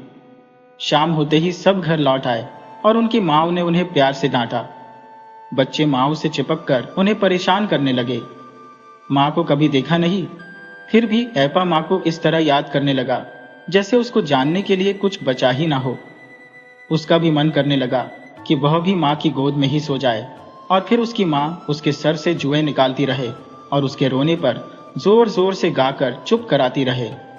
इतने में उसकी दीदी यामी ने उसे क्या हुआ कहकर झकझोर दिया और ऐपा हमेशा की तरह बता नहीं पाया कि वह क्या सोचता है। भोजन के बाद दीदी ने कहा, जितनी जल्दी सो जाओगे उतनी ही जल्दी सपने में माँ आएगी। मुस्कुराता ऐपा सो गया। एक सुबह की बात है, सभी बच्चे कहीं जा रहे हैं। बड़ा भाई, आबोतानी ने बंदर को न बनाया होता तो कितना अच्छा होता ना, तापू ने कहा। अरे पागल, वह ना होता तो मकई कौन जल्दी जल्दी खत्म करता और हमें पिछले साल की तरह अगले साल खेत जाना न पड़ता, तालू ने तपाक से कहा। तापू उंगली गाल पर रखे सिर हिला हिला कर कुछ सोचने लगा। आज तो मैं शिकार पर जाऊंगा, तातो तुम मेरे वाली खेत का भी ध्यान रखना, मैं तुम्हें भी चिड़िया खिलाऊंगा, ऐपा ने कहा। हाँ ठीक है, लेकिन इस बार मुझे ज्यादा हिस्सा चाहिए, वरना अगली बार तुम्हारी नहीं सुनूंगा। ठीक है, पिछली बार तो चिड़िया मिली थी, वह तो बहुत छोटी थी, लेकिन इस बार कोई बड़ा हाथ मारूंगा, ऐपा ने परिपक्व व्यक्ति की तरह जवाब दिया। ना, इस बार कोई शिकार विकार नहीं। पिछले साल बंदरों ने कैसे सारा खेत साफ कर दिया था, पिताजी का दाव याद है? खोदा ने उंगली हिलाते हुए कहा। हाँ, और भागते भागते कौन है ये करके रो रहा था, ऐपा ने शरारती लहजे में कहा। तो तातो आंखें दिखाते हुए अपनी लंबी जीभ दिखने लगा ऐपा को। माओ ने केन के बने झूले में हर बच्चे को एक डिब्बा चावल डाल दिया था। बच्चे झूले को पीठ पर लादकर खेतों की ओर कूदते फांदते जा रहे थे। दूर दूर तक फैली घाटियां और टेढ़े मेढ़े पहाड़ी रास्ते ऐसे लग रहे थे जैसे कोई सांप रेंग रहा हो। कभी कभी अचानक रास्ता पहाड़ी के पीछे छिप जाता था, तब ऐसा लगता था जैसे सांप अपने बिल में घुस गया हो। बच्चों को कभी थकना ही नहीं आ रहा था। हवा से हिलती डुलती पत्तियां और शाखाएं तापू के छोटे मन को अजीब खुशी दे रही थी। वह सोचने लगा, जब मैं बड़ा हो जाऊंगा तो गांव वालों को समझाऊंगा कि वे इन प्यारे प्यारे पेड़ों को न काटें। हम बच्चे इन पेड़ों पर झूलते झूलते बंदरों से भी होड़ करते हैं। ये गाती हुई चिड़िया कहाँ रहेंगी? उनके बच्चे अपनी माँ से बिछड़ गए तो? अचानक खोदा ने उसे देर से चुप देखकर झकझोरा और कहा, तुम्हारा दिमाग हमेशा कहाँ घूमता रहता है? पता ही नहीं चलता कि तुम्हारे पैरों पर कितने झोंक चिपक गए हैं। बड़ा भाई निकाल दो ना, इसलिए मुझे जंगल पसंद नहीं है। तापू ने लगभग रोते हुए भय तथा याचना मिश्रित भाव से कहा, हाँ हाँ, जंगल पसंद नहीं है तो वह क्या कहते हैं, स्कूल जाओ, स्कूल, जहां सभी आलसी बच्चे जमा होकर उवान उवान कहकर चिल्लाते रहते हैं।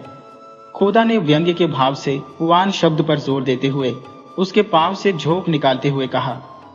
वे लोग हाथी दांत लेकर तेजपुर जाते और बदले में नमक, चावल, कपड़े लेकर आते। जब वे लौटते तो वहां के स्कूल की बातें करते और फिर एक बार आह भरते। तापू वहां जाने का सपना बुनता था। इस बार जब अंकल रंगबिया आए तो वह उनके साथ भाग जाएगा। उसने सुना था कि वहां गोरे लोग, काले लोग रहते हैं, जहां सबके ऊपर कपड़े होते हैं। यहां तो ओढ़ने के लिए कपड़े भी नहीं है। बड़ा भाई, स्कूल नहीं, स्कूल, स्कूल। होठों को गोल गोल बनाकर मुस्कुराते हुए एक अजीब उत्साह से तापू ने कहा। उसकी छोटी छोटी प्यारी और गोल गोल आंखें अंधेरे में चमकते तारों सी थी। अच्छा, जो भी है, मुझे क्या, खोदा ने जरा झेप कर कहा। बड़ा भाई, क्या बच्चे वहां जमा होकर कौवा बन जाते हैं? तातो ने आश्चर्य से पूछा। ऐसे सब हंसी में पेट पकड़ने लगे। हवाएं मां के हाथों के स्पर्श की तरह कोमल और ठंडी बह रही थी। सूर्य की किरणों में नाचती छोटी नदी, पहाड़ और पेड़ पौधे भी मानो उनके साथ हंस रहे थे। वे सब अधनंगे थे।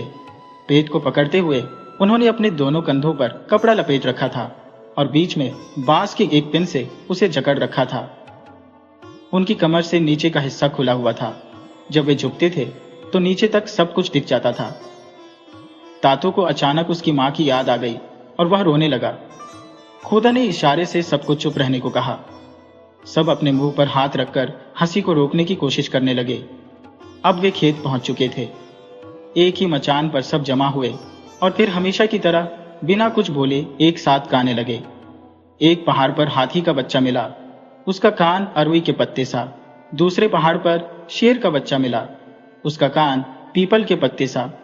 तीसरे पहाड़ पर हिरन का बच्चा मिला, वह था प्यारा प्यारा तातू सा, जो भाई हमारा, जिसकी बहती नाक। फिर सब गाते बजाते और नाचते कूदते अपने अपने मचान पर जाने लगे। खेतों की रखवाली करते हुए बंदरों के साथ दिन भर बिताना आसान नहीं होता था।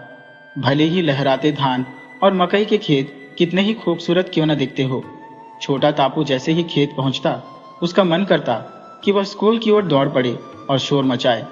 उसने अपने पिताजी से सुना था तेजपुर स्कूल के बारे में, जहां पहुंचने में 10 दिन और 9 रातें लगती हैं। नमक लेने जाते समय पिताजी के पैर कैसे छिल गए थे वह भूला नहीं था। फिर भी उसे वहां जाना था किसी भी तरह। वहां एक जानवर रहता था जिसके बड़े से पेट में घुसकर लोग जहां चाहे जा सकते थे। उसने उस तेजी से दौड़ने वाले जानवर का नाम याद करने की बहुत कोशिश की, पर याद नहीं आया। नीचे की ढलान पर एक छोटी सी नदी बहती रहती थी। बच्चे वहीं से पानी लाया करते थे। छोटे छोटे हाथों में कटे हुए बांस जब पानी लेकर मचान तक पहुंचते तब तक वे पसीने से तर हो जाते। दूर से देखने पर पहाड़ हमेशा खूबसूरत ही दिखते हैं, पर पास से उनका सामना करने पर बड़े बड़ों को भी डर लग सकता है। बच्चों को जंगल में खेलना बहुत अच्छा लगता था। तालू और ऐपा तो हमेशा पिताजी के साथ शिकार पर जाने का सपना देखते रहते थे। इस वादी में उनकी आवाज गूंजती रहती थी। वहां के कण कण उन्हें पहचानते थे। एक पहाड़ से दूसरे पहाड़ से टकराती उनकी मधुर संगीत सी आवाज हवा से भी ईर्ष्या कराती होगी। एक दिना ऐपा बंदरन के पीछे पीछे बोर हो गया। वो लाके लाके हटा के, लेकिन वो बेअदब हर बार पड़ती आ जात रहे। ओ पत्थर फेंके के, ओ पत्थर फेंके, ओ जीभ दिखा के, ओ जीभ दिखा, ओह ने अब ओला न सहल पावल। ओ ही खोद चिल्लात चिल्लात खोदा के मचान पर चढ़ गए। उन्हीं के बीच में खाना फूसी भइल। ओ उत्साहित भइल, तातो दूध बनेल गईल। ओ मैका के गाछ काट के हुक्का बनाइल। तातो बाप जी की तरह ओके मुंह से लगा के जोर से खींचल, फिर आंख बंद करे के धुआं छोड़ल, मानो कि सच में हुक्का पी के मजा ले रहल बाटे। ओ धीरे धीरे आंख खोलल, आ हल्के से दूगो भाई लोग की ओर देखल। तब दोनों के भरोसा भइल कि ई परिपक्व दूध बाढ़। तातो हुक्का लेके पीठ पर 2-4 गो छोट छोट कद्दू रख के तापू व तालू के मचान की ओर चलल गईल। हाँ हाँ, हम तुम्हें दूर से देखकर ही समझ गए थे कि तुम लड़की का रिश्ता लेकर आ रहे हो, तालू ने अपना सीना तान कर कहा। लड़की के बाल कंधे से नीचे तक तो आ गए हैं ना? तापू ने पूछा। हाँ, तभी तो रिश्ता लेकर आया हो। उन्होंने ये कुछ मीर भेजे हैं। तातो ने कद्दू की तरफ उंगली करके कहा। उनके पास हमें देने के लिए काफी मालाई तो है ना? तालू ने कुछ उत्सुकता से पूछा। हाँ हाँ, उनके पास तो बहुत सारी मालाएं, थाली माज है जो नेम नेपा से लाए थे। अच्छा, कितने मिथुन लगेंगे? तापू ने पूछा। वह तो आप लोग लड़की वालों से मिलकर ही तय करो, मैं तो उनका दूत हूं। तातो ने गंभीरता से जवाब दिया। लड़की का दाम भी तो अलग से लगेगा? तालू ने दोनों हाथों को फैलाकर लापरवाही से कहा। वे कुछ देर लेटकर सुस्ताए, फिर उनके अनुसार अब सुबह हो चुकी थी, सो तातो चल दिया उन्हें आने का न्योता देकर। रास्ते भर तातो सोचता जा रहा था, बाराती आएंगे तो दूध का हिस्सा कम से कम 1 मिथुन तो जरूर होगा, उससे कम लूंगा भी नहीं। अब तापू और तालू ने मीच के रूप में कद्दू को झोले में डाला, पीपल के पत्ते को पंखा बनाया, मुंह में मकई की डंडी से बना हुक्का, ककड़ी के ऊपरी हिस्से में छेद करके रस्सी घुसाई। अब दोनों उसे मिथुन के रूप में घसीटकर पारंपरिक विवाह गीत गाते हुए इधर से उस तरफ वाले मचान पर जा रहे थे। मिथुन तो लड़की खरीदने के लिए है, लड़की उसी की ही तो बहन थी। मिथुन ने ही तो वादा किया था बहन के काम आएगा इस तरह, और बन गई जानवर छोटी बहन को छोड़कर एक दिन वह। हम क्या करें, हम क्या करें? बहन देकर बहन लेनी है हमें। तालू ने गीत छेड़ा और तापू अपने बड़े भाई के पीछे पीछे चल रहा था। कभी रस्सी कहीं फंस जाती तो कभी जोर से खींचने पर कटकर बाहर आ जाती। तापू परेशान होकर तालू की तरफ देखता तो तालू अपने हाथ से इशारा करता, मानो कह रहा हो, मिथुन को ले जाते वक्त ऐसी मुश्किलें तो होती ही है। इधर खोदा और ऐपा भी तैयार थे। उनका गाना सुनते सुनते लगता था जैसे वो नजदीक ही हो। इधर तातो ने अपनी नाक को बार बार साफ करना शुरू कर दिया था। अब वो मांस चोरी करने वाली बिल्ली की मूंछ वाले इंसान से भी ज्यादा अजीब लग रहा था। उसकी नाक से लेकर उसके कानों तक लकीरें खींच गई थी। साथ ही उसका हाथ जिससे वो बार बार अपनी नाक साफ कर रहा था, वो भी देखने लायक था। जैसे ही तापू और तालू मचान के नीचे पहुंचे, उन्होंने दोबारा जोर जोर से गाना शुरू कर दिया। जंगली मुर्गी को दाना चुगना किसने सिखाया? पिता तानी की माँ का नाम क्या था? एक बहन मिथुन कैसे बन गई? क्या तुम्हारे घर में वह दम है जो हमारे लाए सामानों का बोझ सह सके? अरे अरे बेशर्म, डरपोक, घर में जाकर तो पूछ। ऊपर से जवाब आया। पानी के कुछ छींटे तापू और तालू के सर पर पड़े। खोदा और ऐपा जानते थे कि ये कोई टोना टोटका करके आए हैं, कहीं वे अपना होश खोकर ज्यादा मालाई न दे दे उन्हें। बाराती का कोई भरोसा नहीं। सो उन्होंने कुछ बुदबुदाया और पानी बारातियों पर फेंक दिया। अब बाराती घर में प्रवेश कर सकते थे। कहाँ के बानों से सूत ओढ़े ककोड़ियां लटकी हुई थी। ऊपर ऊंचे पर ऊंचे कद्दू ही कद्दू झूल रहे थे। कटी बांस की टोकरियां मकई के पौधे से पट्टी हुई थी। जली हुई मकई बड़े स्वाद से खाई जा रही थी। और अब विवाह के प्रस्तावों की बात चल रही थी। दुल्हन का मूल्य 3 मिथुन तय हुआ और बाकी भेंटों का दाम 10 मिथुन, जो वे लड़की को ले जाने के समय उसके साथ ही लेंगे। अब वह घास के फूस के बने मचान के नीचे से पत्थर का एक टुकड़ा उठा लाया और कहा, ये हमारे आदि पिता तानी के जमाने का माज है, जो 4 मिथुन के बराबर मूल्य का है। एपा मुस्कुराते हुए कोने में रखे कपड़े के पीछे से एक भुट्टा लेकर आई। उसके लंबे सुनहरे बाल हवा में लहरा रहे थे। उस पर जंगली फूलों की मालाएं सजी हुई थी। उसने भुट्टे को प्यार से उनके हाथों में दिया और बोली, ये हमारी प्यारी बेटी है, देखो हमने इसे कितनी सारी मालाएं पहनाई है, क्या यह सुंदर नहीं है?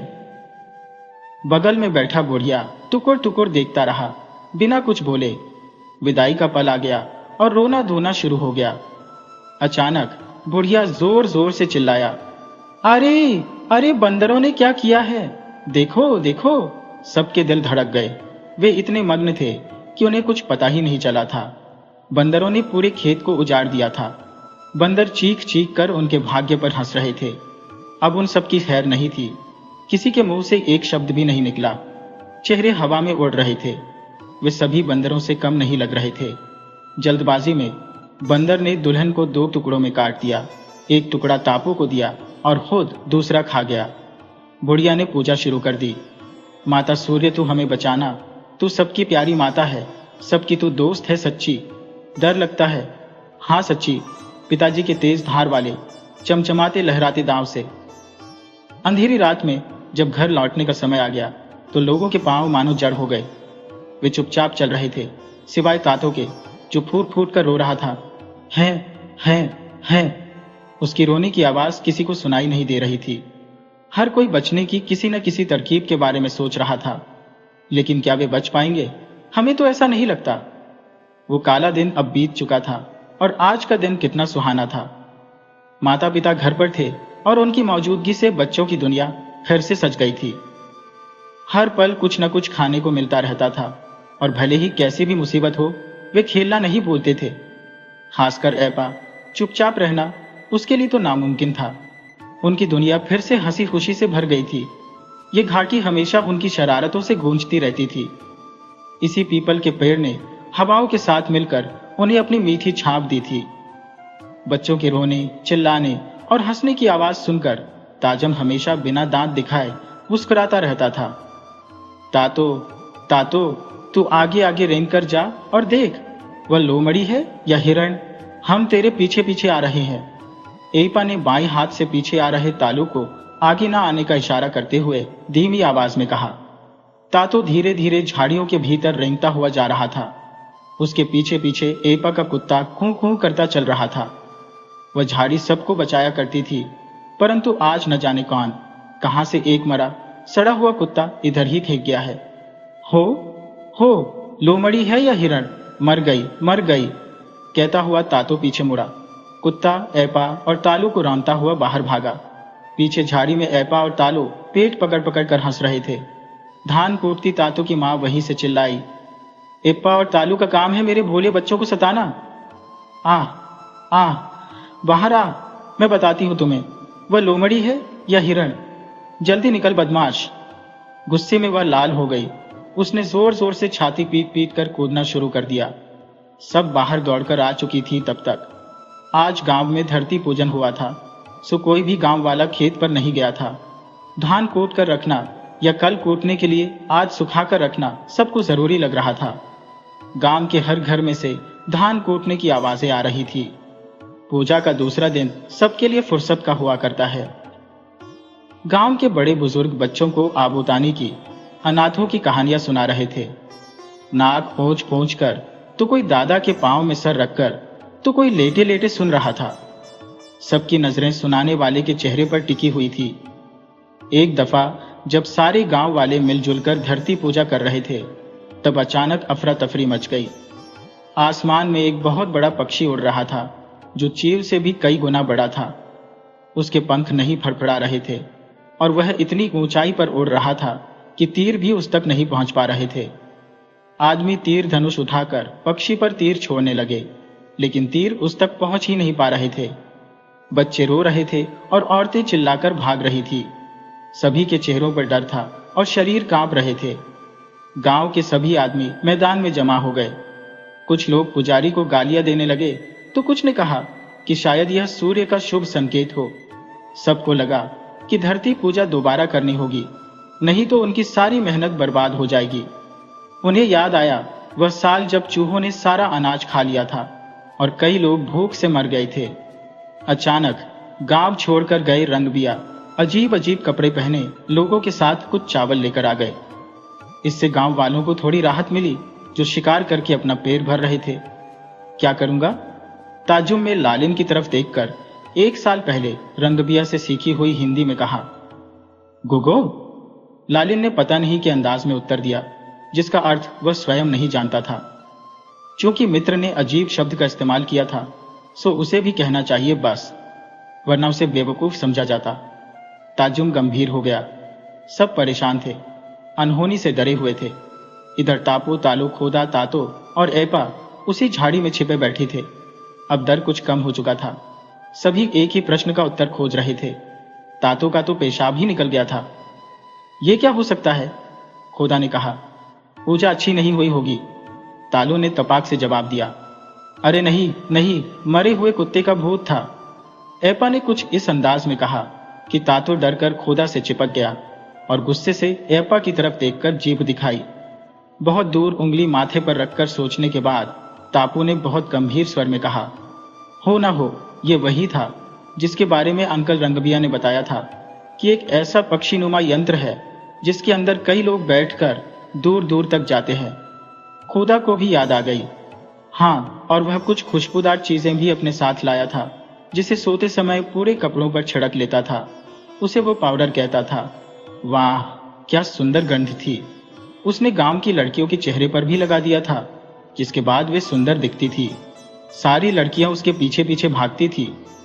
अरे वे बंदर दिखती थी, बंदर, सफेद चेहरे वाली बंदर, कहकर ऐपा ताली मार मार कर हंसने लगा। बच्चे फिर अपनी दुनिया में खो गए। उनके लिए फिर से जंगल मुस्कुराने लगा। ठंड की रात थी। सब लोग सो रहे थे। पांचों बच्चे हमेशा की तरह एक ही चावल के बोरे में सो रहे थे, जिसमें अंकल रंगबिया ने पिछले साल चावल भरकर ला दिए थे। उनके लिए वह काफी था, जिसमें घुसकर वे आराम से ठंड में सो सकते थे। आधी रात हो चली थी कि ऐपा इच्छा इच्छा कहकर चिल्लाने लगा। किसी ने पेशाब कर दिया था। खोदा सबकी जांघों के बीच हाथ डाल डाल कर देखने लगा कि आखिर किसने पेशाब किया है, जिसकी वजह से ठंड ज्यादा लगने लगी थी। बड़ा भाई, बड़ा भाई, बड़ा भाई देखो, पकड़ा गया, पकड़ा गया। तातो की जांघें भीगी हुई थी। तापू ने कहा। अब तातो आने आने कहकर रोने लगा। सब लोग हड़बड़ाकर उठ गए। किसी ने कहा, अरे ताजुम, किसके साथ सो रहे हो? देखते भी नहीं कि इन बच्चों को क्या हुआ है। बड़बड़ाती मां से आग जलाने की कोशिश करने लगी। चारों ओर अंधेरा फैला हुआ था। सारे पालतू पशु भी सो चुके थे। अचानक घर के बाहर सो रहे कुत्तों ने जोर जोर से भौंकना शुरू कर दिया। ताजुम को लगा फिर से जंगली बिलाव आया है मुर्गी चुराने। वह दौड़कर निकला ही था कि उसके सीने में तेजी से एक तीर घुस गया। फिर माथे में, हाथ में, शरीर के बाकी सारे हिस्सों में तीर ही तीर। उसके मुंह से बस एक ही शब्द निकला, भागो। पूरा गांव दुश्मनों से घिर चुका था। सोते हुए गांव वालों को संभलने का अवसर ही नहीं मिला था। उन्होंने बच्चों के 2 टुकड़े कर दिए। वे औरतों को खींच खींच कर ले जा रहे थे। तातो की मां ने दर्द से चिल्लाकर कहा, मेरे पेट में बच्चा है, मैं नहीं चल सकती, मुझे छोड़ दो। अगले ही पल उसका सर धड़ से अलग हो गया। किसी के पेट से आंतें बाहर निकली हुई थी तो कोई बिना सर के मरती हुई मुर्गी की तरह छटपटा रहा था। किसी की आंख में तीर धंसा हुआ था तो कोई बिना सर के दौड़ रहा था। किसी किसी का शरीर अनगिनत टुकड़ों में बटा हुआ था। किसी की उंगलियां काटी गईं और पैर पर तीर से चिपका दी गईं ताकि गवाह रहे कि उनकी विजय हुई है। बच्चे उस बोरे में सदा के लिए सो गए। उनके हाथ एक दूसरे से दृढ़ता से जुड़े हुए थे। ऐपा का कुत्ता आन खूं खूं करके बोरे को कभी सूंघता तो कभी खींचता हुआ रो रहा था। वह बोरा अब खून से पूरा भीग गया था। उनके नन्हे नन्हे पैर एक दूसरे के पैरों से लिपटे हुए थे और फिर रात भर ठंडी हवाएं साय साय करके बहती रही, जैसे बहुत क्रोधित हो। पीपल का वह पेड़ बेबस सा रो रहा था। सन्नाटा और अंधेरा दोनों ने मिलकर जैसे चारों ओर एक लंबी चादर ओढ़ा दी हो। तातो की मां के चूल्हे में अब भी अंगारे दहक रहे थे। सुबह हुई। मुर्गे ने बांग लगाई, लेकिन अब कोई उठना नहीं चाहता था। पूरा गांव रक्त से सन गया था। वादी खामोश अपनी बाहें फैलाए बैठी थी। सब उसी की गोद में आराम से सो रहे थे। वादी के इस पार जश्न का माहौल था। संगरी गांव की औरतें बीच में खूंटे से बंधी हुई थी। अब वे हमेशा के लिए दासी थी। उनको अब नई जिंदगी शुरू करनी थी। अंधेरे के सिवाय कुछ नहीं थी। माता सूर्य भी हमेशा की तरह ही मुस्कुराती हुई उग आई थी। अब वह भी पराई हो चुकी थी। खूंटे के चारों ओर दांव लहराते वीर पुरुष नाच रहे थे। एक बच्चा नाक पोंछता पोंछता यामी को दया से घूर रहा था। उसे लगा जैसे ऐपा सामने हो, जैसे वह अभी दीदी कहकर बुलाएगा। वह जोर जोर से रोने लगी। चिल्ला चिल्ला कर पूछने लगी, आखिर हमारे भाई को क्यों मारा? क्या किया है हमने? हम बंदी क्यों बना लिए गए? हमें भी मार डालो। तब एक आदमी उसके गले पर दांव रखकर घृणा से उसे देखता हुआ बोला, हमारी क्या गलती थी? हमारे बच्चे उल्टियां और दस्त से क्यों मर गए? क्यों इतने लोग बुखार से मर गए? हमारी सारी की सारी मुर्गियां कैसे मर गईं? क्योंकि तुम्हारे गांव में रंगबिया आता जाता रहता है और वह बाहर से बीमारी लेकर आता है। तुम लोग उसे आने देते हो और अब मजे से धरती पूजन करके खुशहाल होते जा रहे हो, कहकर उसने उसके चेहरे पर थूक दिया। उस गांव की औरतों ने भी उन सभी बंधी हुई औरतों पर घृणा से थूक दिया।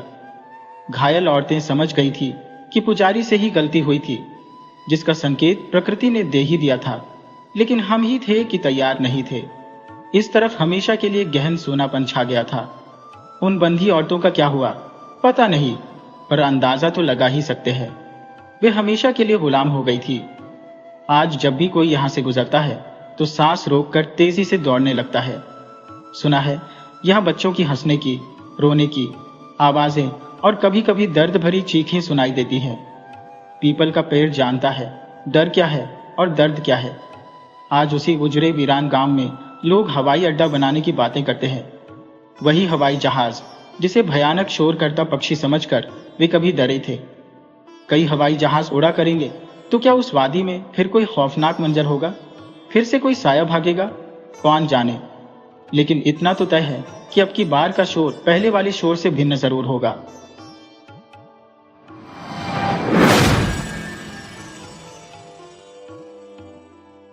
वीडियो अच्छी लगी हो तो इसे लाइक करें और ऐसी ही मज़ेदार कहानियों के लिए चैनल को सब्सक्राइब करें और बेल आइकन दबाएं। ज़्यादा से ज़्यादा अपने दोस्तों को शेयर करें। धन्यवाद।